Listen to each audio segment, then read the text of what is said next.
walkthrough for the revisions of the two of the major assignments in the Introduction to Sociology course, the statewide online single version. Under the resources, I have made some changes here to both of these.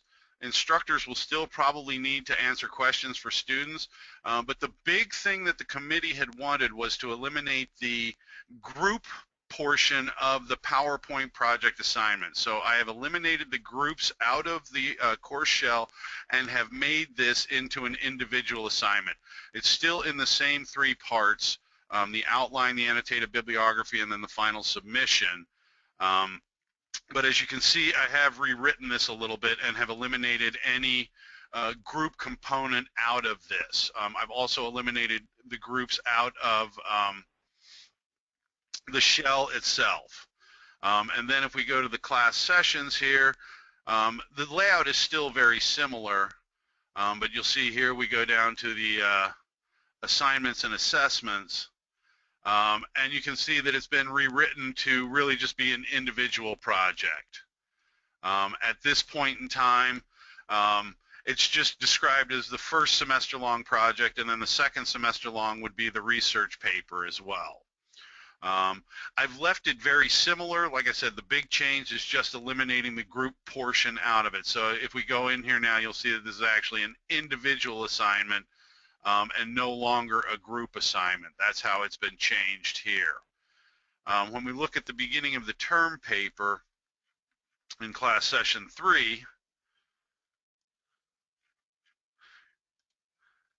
here you can see I have rewritten it a little bit so that it's more their own investigation on a particular topic. Instead of where originally it had said a particular activity, a particular interaction, now it's just a particular topic. And this is really just kind of directing students to prepare to do more of a library research paper on a particular topic using sociological resources and then using the sociological theoretical approaches. It hasn't changed as much as the group project did. It still outlines what you should be doing as far as whether you're taking a deductive approach or an inductive approach, developing a hypothesis and stuff like this. But what I've eliminated out of here is some of the freedom to actually go out into the field and do research involving human subjects. The committee had some concerns about first-year students actually going out and doing research that involved human subjects. They felt that that might be there might be liability, potential for liability there, having students go out and do that kind of research without any kind of proper training. So what it's been redirected to is more of a focused research on a particular topic. And I still include a particular hobbies, interests, career. They can research pretty much anything they want to, but what they're looking for now is more relevant research that has been done on it, and they're just kind of compiling what I would call kind of a meta-analysis of that. And just presenting research findings on a particular topic instead of going out and doing the research in the field themselves. Again, looking here at the second part of the PowerPoint project, you can see I've changed the name from the group project to the PowerPoint project. It is now an individual project. So I've changed that substantially and eliminated the groups out of this so that that's no longer a concern. When we go to session 7, this is where the literature review is. I'm still trying to have the students, do a preliminary literature review and then do continue gathering data on the particular topic and turning in a final submission. Really, the literature review is so that students begin familiarizing themselves with how to do research in a database. I've included the sources that are in there. But what I'm really trying to get the students to do is looking for scholarly sources for the literature review. In the final part of it, when we look at that, what I've done there is, like, if they want to include news articles, other kinds of anecdotal evidence, I provided ways for them to do that. I've also rearranged it a little bit so that it doesn't all pile up at the end of the semester. The final assignment for the PowerPoint presentation is now due in session 12. That may be a change I had made prior to the beginning of the fall semester, but this way you're not sessions 14, 15, and 16 getting major assignments in each of those sessions. Here is the final part of the PowerPoint submission. I have changed it so that they should have more sources and more slides, so that each student will then be responsible for creating at least 30 slides and including, I believe, at least 10 sources themselves. It might just be 5 sources, but changing it so that they're not just creating a 5 or 10 slide PowerPoint presentation, that they're actually creating an entire PowerPoint presentation. And then in the final portion of the term paper, look here in that final submission. After conducting the literature review, they should have been selecting keywords. Now it's time to gather data using those selected keywords. And this is where I say they're free to use a wider range of sources, including news articles, magazines, videos, etc., as long as they're using sociological imagination to connect this data to the research topic. And so those are basically the changes that were made in the Introduction to Sociology course. I have made the same changes as was discussed to the Social Problems course, eliminating the group portion out of the PowerPoint project here.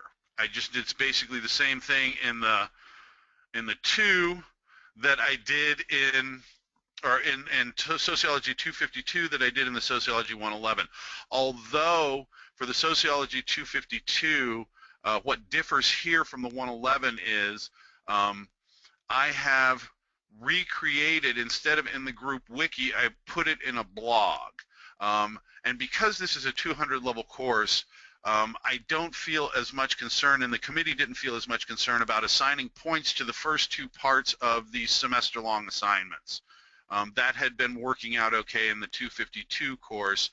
So they're using a blog instead of the wiki for the PowerPoint project outline and the PowerPoint project annotated bibliography in the 252 and the Social Problems course. They're still using the journal for the term paper in this course, and I didn't really make any changes to the term paper in the 252. As these students have already been through the introductory course, I feel that they've had some training in research and methodology, and this is a higher level course, so they should be okay with conducting this type of research. And as there are usually fewer students, I feel like it's okay for there can be more individual instructor supervision. Let me see. I see your comment here, Evan, about perhaps a list of appropriate journals they may access through our library. What I was actually going to talk to Sarah about was at one point in time we had been working with a librarian on including kind of a research database for sociology in these course shells. Sarah, I don't know whatever happened with that, if that's still going to be possible or not. Have you heard anything on that? Yeah, so we have contact with a few of our librarians on various campuses that are willing to work with any course developers, mentors, anyone, really any faculty, to set up a LibGuide for a specific discipline. They can work with you on either having you, set up what you want to be in that LibGuide, or they can help you do that. So why don't I send something out, Matthew, and put a librarian on there to see if she might be interested, and then we'll kind of go from there. But at any rate, it is possible, so we can work on getting that incorporated. Okay, because I think that might be better, Evan, than just giving them a list of appropriate journals. If we actually had a librarian working on sorting out those journals and sources for us from the sociological perspective. And so that is something that once I get it done, I don't know if at this point in time we'll be able to get it done prior to the spring semester. But it is something I will work on. So that would be a question Sarah could answer because I know they want the courses available at this point in time. If it's something we could get done in maybe the next couple of weeks, Sarah, would that be okay? Yeah, that would be fine. Given that we were already making changes in this, both of these courses, I pushed both of them back to our later deadline, which is November 30th. So we have exactly 4 weeks to incorporate anything new. So we can definitely work on that and finalize everything by the 30th.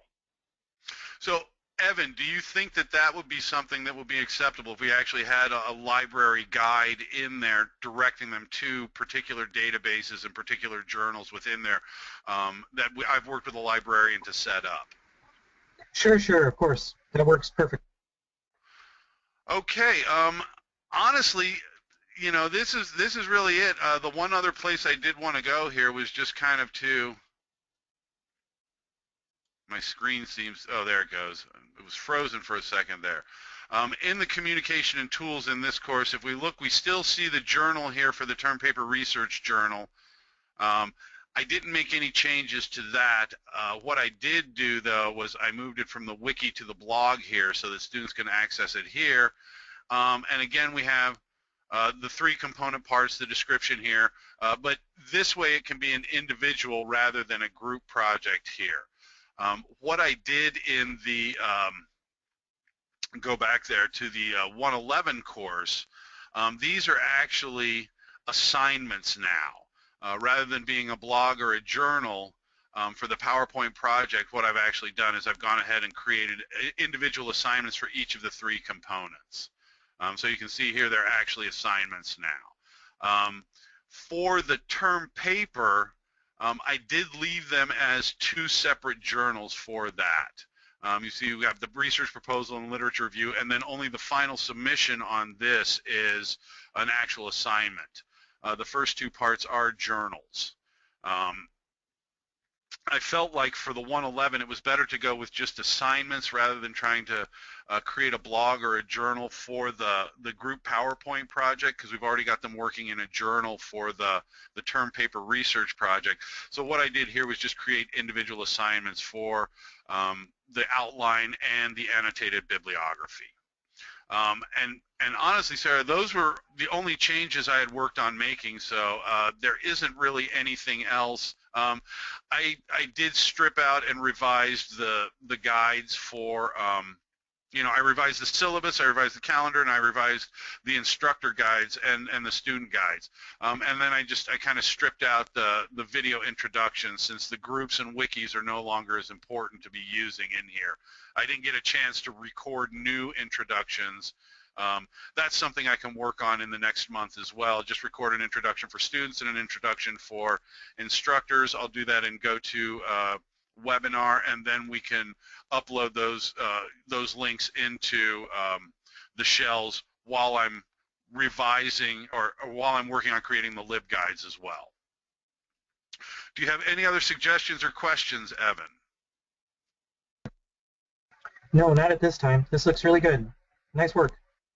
Thank you. And Sarah, like I said, I didn't think it was going to take that long, so it's really just a 15-minute showing what's different about the term paper, which there isn't as much, and then the major difference is the group project has been eliminated and turned into an individual project.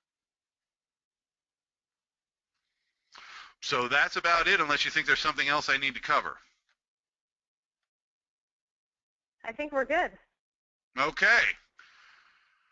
So then I will just wait for contact from the librarian, and I will also work on getting those videos recorded and uploaded into the file drop. And as soon as I do that, Sarah, I'll let you know.